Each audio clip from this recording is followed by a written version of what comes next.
Hey everybody, Shoebox Legends here. Thanks for joining me for another video today. This is going to be a relatively quick one. Going to have a little bit of a conversation about reusing designs in sports cards in our hobby or even non-sports. And then that conversation is going to lead to showing of a baseball pickup that I made this off season that I'm pretty proud of. It's not, a very expensive card at all, but it's one that I think is significant for the reasons that we're going to cover in the design discussion. So what do I mean when I say reusing a design? There's a couple different ways that I've seen this take place in the hobby. One I have talked about before, and that is when a company has rights to produce trading cards for multiple sports or non-sports entities, and they'll take a successful design and apply it across those multiple sports.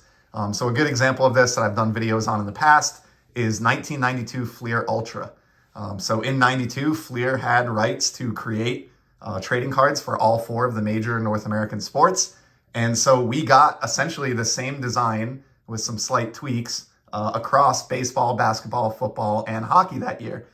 So you could collect Wayne Gretzky on a 92 Ultra card, but you could also get Michael Jordan and you could get Cal Ripken Jr. And, name your football player here, Barry Sanders.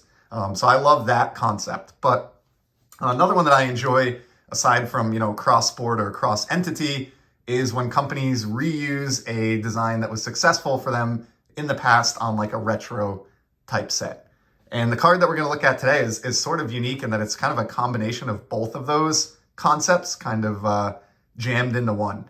And so this will kind of set the stage here, this card in the background that you've been staring at for a couple minutes while I gab. This is, of course, the Wayne Gretzky rookie card.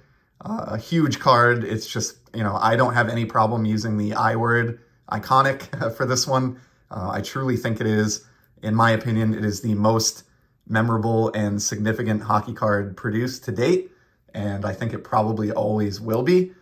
So it's just a fantastic card for so many reasons.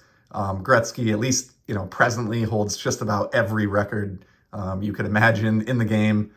Most people, myself included, think he's the greatest player ever to lace up skates and play in the NHL. Just a truly, truly special talent. And the card has kind of risen above even the game of hockey, within our hobby and just become an iconic card. So in the same way that, even if you're not a basketball collector, you can recognize, the 86 Fleer Michael Jordan as being a significant and important card. I think even many people who are not hockey collectors at all, if you ask them, name one hockey card that you can envision in your mind exactly what it looks like without even seeing it in front of you, most of them would go with the Wayne Gretzky rookie. Amazing design. You got the blue borders, this very memorable team nameplate that comes down here to a logo that's inset, almost where you'd see like an inset player photo on a design like maybe 83 Topps Baseball. But in this case, it's a team logo, just really classy. And then what I love about these, and I'm planning a whole future episode on this set, so I'll keep it to a minimum here, but they have some of the greatest card backs in the history of sports cards, in my opinion. I just love the skate motif that they went with here, fitting the name, position, and team in on the blade, and then the vital statistics, on the actual skate itself. Still left room for a cartoon. This is like hobby perfection to me. In fact, my avatar, I guess you would call it, here on YouTube actually comes from the back of one of these 79 hockey cards. So I thought this was going to be a baseball card video. You're probably asking yourself 4 minutes in.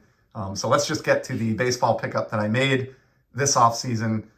Should have pulled it up ahead of time. I didn't think to, but I believe this is a 2019 card. And this was produced by Topps. And it was one of their online, on-demand type releases. This was not a pack-issued card. You had to buy this via Topps.com, sign up, purchase one on the website, and they would ship it to you after printing. I believe the print run on these is under 500. Again, should have looked it up prior to the video, but I'm fairly confident there are less than 500 of these floating around. Without further ado, in the style of the 79 Topps Oro-Peachy hockey release, we have Mike Trout, the California Angels. So pretty good job here by the folks at Topps replicating this. Of course, they had their own design to go off of here. I guess this would have been, 40 years later.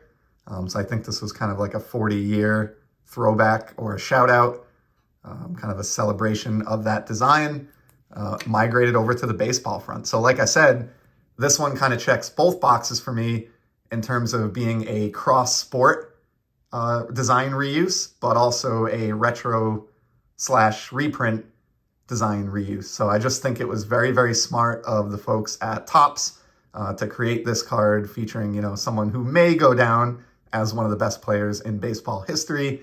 He's certainly been the hobby's darling here in the 21st century, in the same way that Gretzky is on the hockey front.